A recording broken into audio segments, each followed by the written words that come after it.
Знаеш, първо, къде ти изчезват парите най-вече. Не, също аз знам за глупости. Обаче не знаеш за какви. Гордо. Аз не знам. Ама. Никога не знам. Това е абсолютно нормално и точно заради това сме излезнали днес с нашия приятел. Това е Евротракър. Това е специално приложение, с което всеки път, когато харчим пари, можем да си ги записваме и като дойде края на месеца, ще так отваряме и виждаме точно къде сме похарчили парите. Да. Полезно, за мен особено.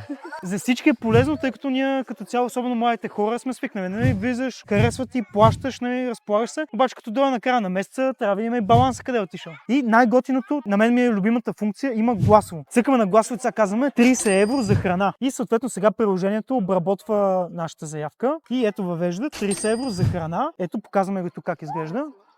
И тук, когато отвориме, имаме ето 30 евро за храна. И по този начин може да си следим абсолютно всички разходи. Това е брутално. Той си го има в App Store, нали?